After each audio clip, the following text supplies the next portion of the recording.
Yo, what's up, YouTube? This is 365 days of writing a short story every day until I become a better storyteller, artist, and a better writer. All right, so yesterday we had rough draft. Today we have the revision of two faces of a coin and one cowboy. So this is more structured, more polished, and I like this. I think you're gonna like it. So yeah. Oh yeah, it's day 29.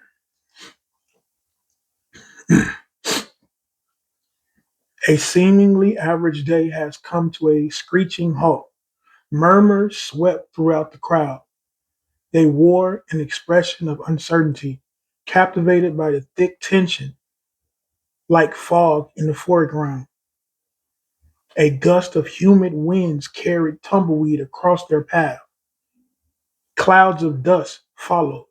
Their silhouette bled through, their line of sight blurred for only a moment.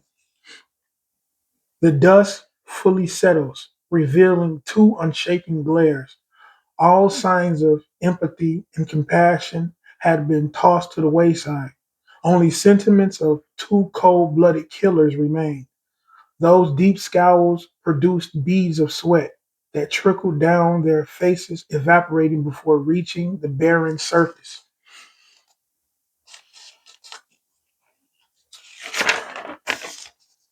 One man was unshaven, more rugged and unshaven.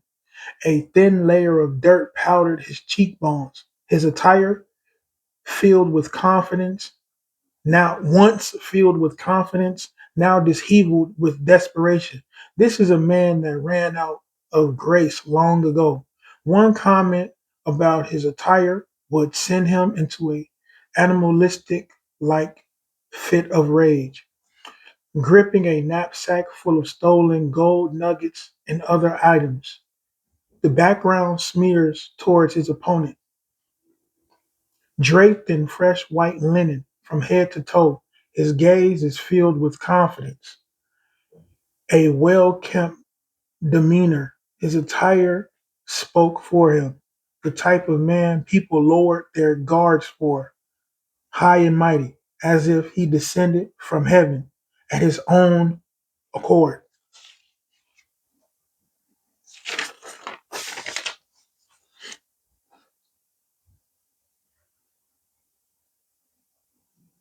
The men shifted uneasily, fingers twitching near their holsters.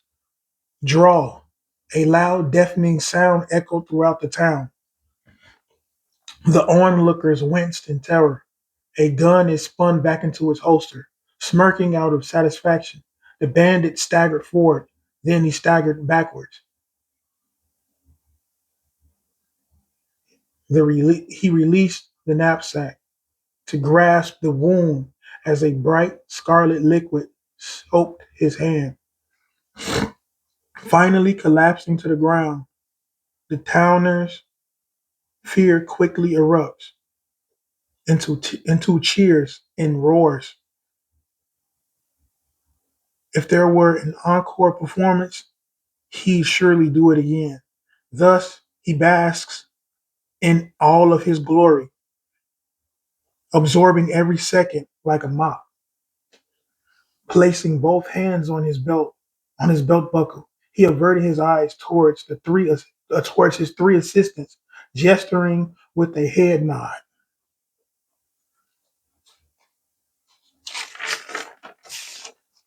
They rushed over to the body as if they were medics. One grabbed his arms, the other grabbed his legs, and the third man retrieved the stolen goods. All right, now, y'all can get back to your business, he said, giving a polite tip of his hat. Next, the three assistants rummaged through the sack, revealing a nugget of gold. Well, would you look at that? The bandit gasped for air as he convulsed out of pain. Now I do believe that beautiful mineral belongs in my hands. You aren't trying to double cross me, are you now?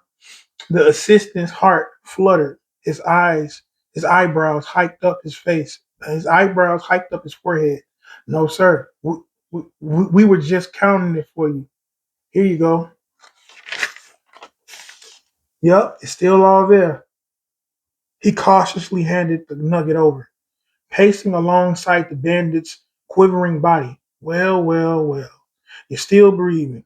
Lucky you. My aim's been off lately.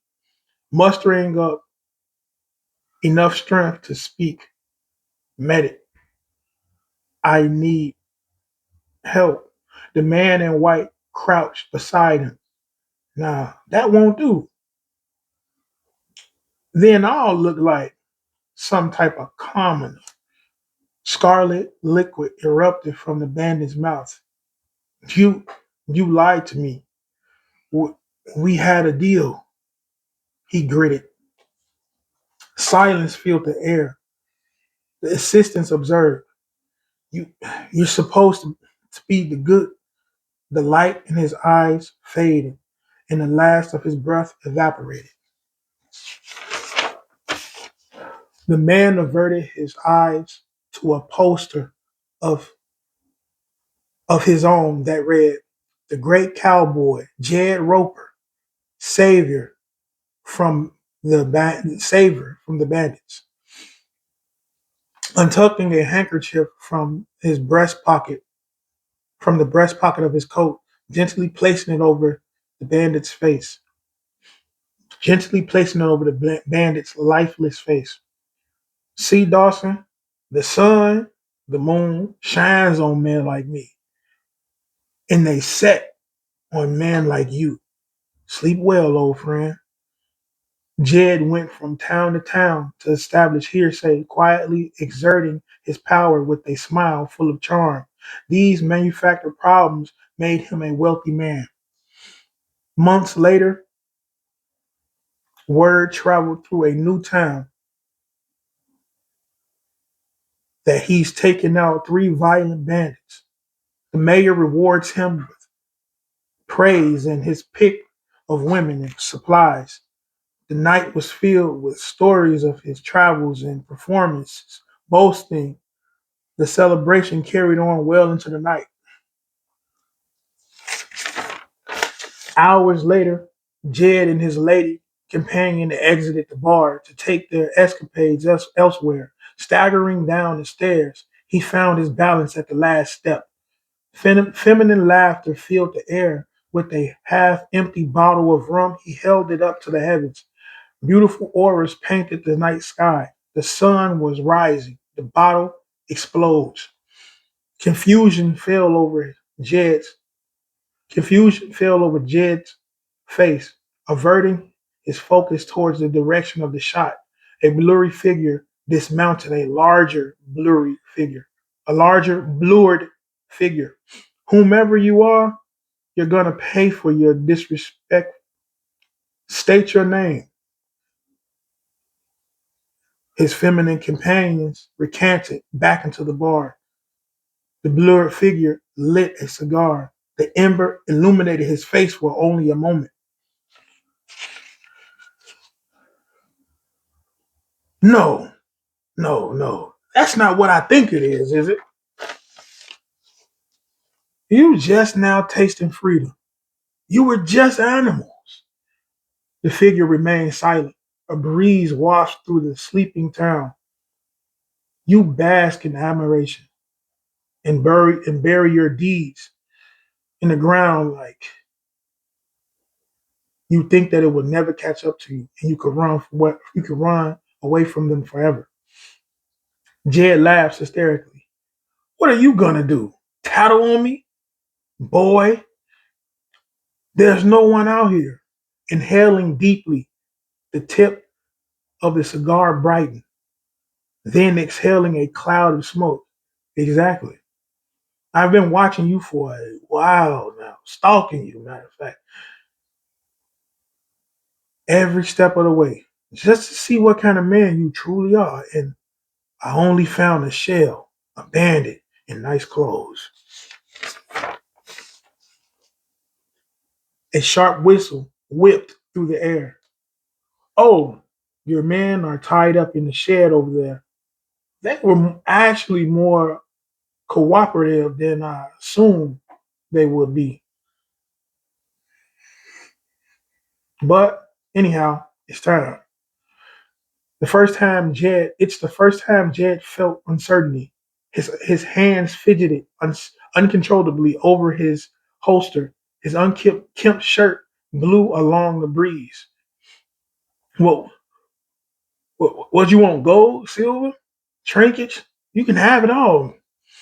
The foreground smeared over towards the cowboy, his eyes filled with retribution. With a firm posture, his fingers remained stiff and firm as his hand hovered over the holster. The sun rose slowly, scaring away the darkness.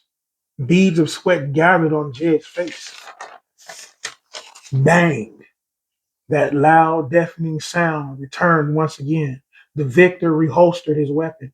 Jed collapsed. The bright scarlet liquid dampened his linen. The clanking sound of his boots approached slowly. Crouching beside him, Jed is unable to charm his way out of this one. Scarlet liquid burst from his lips. A year or two ago, no, 10 years ago, you robbed a freed man of his belongings in his life in front of his, you robbed a man of his belongings in his life in front of his child. That child was me. Jed's eyes welled up with tears. His body jerked slightly. Oh, and my name, the Silver Line. Nice to finally meet you. Sleep tight. He trotted back. He trotted back to his steed, riding off into the sunset. Finn, and I can see like I acknowledge that the steps in the right direction, getting better. I also acknowledge that I'm still editing as I'm reading, and that kind of like disturbs the flow. It leads me to stagger as I'm reading. So I still got to work on that. But other than that, it's a good story. I like the story. I think it's dope. I think it'll be a good movie. I ain't gonna lie. I think it'll be a good series or something like that. I could write a whole series off of that. I'm starting to like westerns, the concept of westerns and what it truly is. I got a newfound appreciation for it. I'm gonna say that again at the end of the month. But yeah, day 29.